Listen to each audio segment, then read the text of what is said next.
Okay, so ngayon guys, meron ako sa inyong ituturong mga tips no kung paano nyo guys ma-reduce or mabawas-bawasan yung lag nyo dito sa Mobile Legends no. Kung ikaw ay naka low end device lang or mas mababa yung specs ng phone nyo. So meron akong ituturo guys para to sa mga naka low end device kung paano nyo ma-fix yung pagkakaroon nyo dito ng lag or frame drop sa Mobile Legends nyo. Okay? So una guys, punta kayo dito sa settings. Okay, so ito nga pala guys, bago na kasi yung update ng settings ko. Ewan ko lang sa inyo guys no kung ano yung itsura ng interface ng settings nyo. Pero saan kasi updated na to sa pinaka latest na version. Okay, which is ito. Makikita nyo meron siyang tatlong option na pwede mong iset sa smooth, HD, tsaka custom. Okay. So kung naka Unisoc processor lang yung gamit nyo guys, yung mga naka 100 up to 200k lang yung Antutu score nya, I suggest na iset nyo na lang po dyan yung settings nya sa smooth no. Tapos i-off nyo lang itong mga to, outline, screen shake, tsaka shadow. Okay, so ganito guys yung settings kung naka yung Antutu score or yung Antutu benchmark ng phone nyo is nasa lagpas 150 lang, kasi pag ganun kasi guys medyo mababa na talaga yung performance nun. So yun yung matatawag natin na mga low end specs na Android no. Okay, so meron din siyang HD guys, pero pagka HD kasi makikita nyo naman yung model preview nya dito. So sa graphics may adjust siya na HD quality. So depende rin sa inyo guys, basta dito sa my default nga graphic settings nya, ito lang yung mga sundan nyo. Kung gusto nyo namang i-turn on yung mga colorblind filter, pwede rin. Basta ito guys, i-off nyo lang itong mga to, outline, shadow, kasi nagkukos po yan ng lag sa mga naka low end no. Okay, pero kung naka mid to high end naman yung phone nyo, or kahit yung mga mid range device ngayon na halimbawa bigyan ko kayo guys ng example ng mga processor na naka mid. Halimbawa na lang guys yung siguro yung Dimensity na naka 7020, yung mga ganun. So masasabi ko na nasa mid yung kanyang performance no. So pwede nyong ilagay sa custom, pero guys i-adjust nyo pa rin yun dito guys, yung mga iba nya pang custom setting, which is dito sa map quality. Ilagay nyo lang po siya sa medium, tapos yung model quality standard, medium sa effects quality.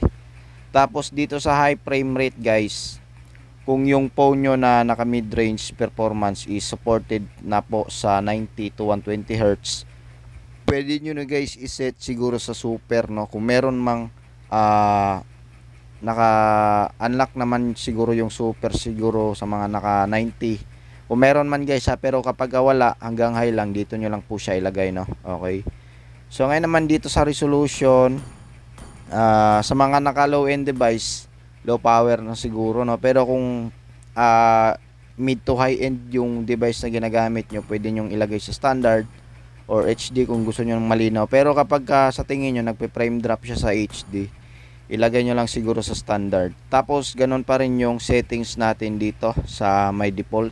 Yan, naka-off yung outline, shadow, yung naka-on lang dito camera height, tsaka itong mga to creep HP, tsaka yung damage text. Okay, and the rest naka-off na po yan. Okay, so para to guys yung settings na to sa mga naka mid to high end yung kanilang performance, na siguro example ko na lang dyan na naka 500k above yung kanyang Antutu score no. Okay, so yung mga ganong kasing processor guys, naka mid to high end na yon, so maganda-ganda na siguro yung maibibigay no na performance no, kahit ganito yung settings nyo. Okay, so meron pa ako sa inyo guys na tip na i-share dito sa Mobile Legends no. So ilabas nyo muna guys sa home screen, exit nyo lang. Okay, so close muna natin yan. Tapos ilong press nyo guys yung Mobile Legends na app nyo, tapos click nyo tong app info. So itong I na icon, so tap nyo po yan. Then hanapin nyo dito guys yung storage usage. Okay, so take note guys, ito lang po yung itatap nyo dito, itong clear cache lang po, which is ito. Kasi kung i-clear data nyo po yan, lahat ng file resources nyo is mabubura po siya, no? Okay, so ito lang yung sinasuggest ko sa inyo na i-clear guys, itong cache.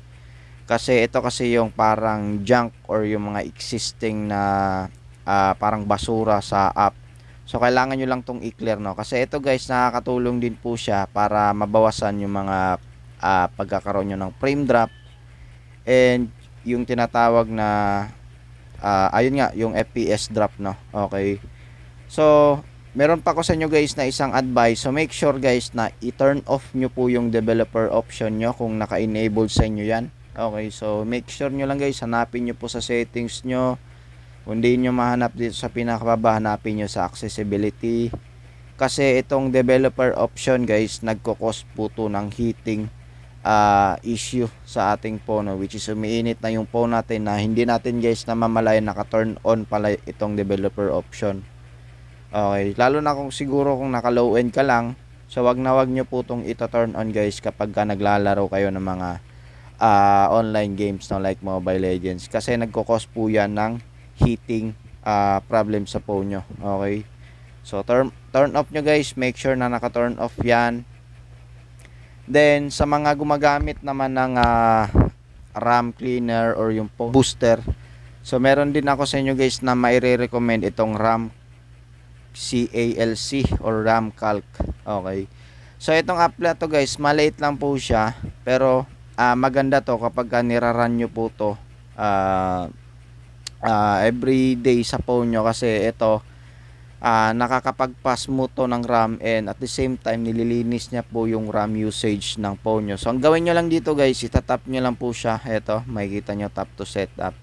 So ganyan lang kasimple guys, pero napakalaking tool na itutulong po yan sa phone natin para mabawasan natin yung mga lag or frame drops na nangyayari sa ating mga mobile phones, no? Okay, so napakasimple lang ng app na to guys, pero napaka useful po nito. Okay, so ulit-ulitin nyo lang.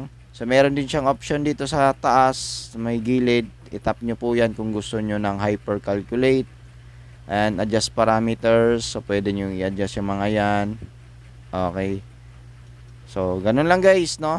So yung app na to guys, i-search nyo lang sa Play Store, RAM Calculate, para siyang phone cleaner. Pero yung pinapabilis nyo nito guys yung RAM natin, no? Which is kapag madami na tayong ginagamit ng mga application or pinagsabay-sabay natin siya pag-open. So itong application na to guys, nakakatulong po siya na mabawasan yung lag or hang na nangyayari dyan sa phone nyo. Okay, so ganun lang guys, and sana may natutunan kayo, no, kung paano nyo ma-fix yung mga frame drop, lag, hang sa cellphone na nangyayari dyan sa phone nyo, no. So ayan po. Okay, so hanggang dito na lang guys, at maraming salamat po. Peace.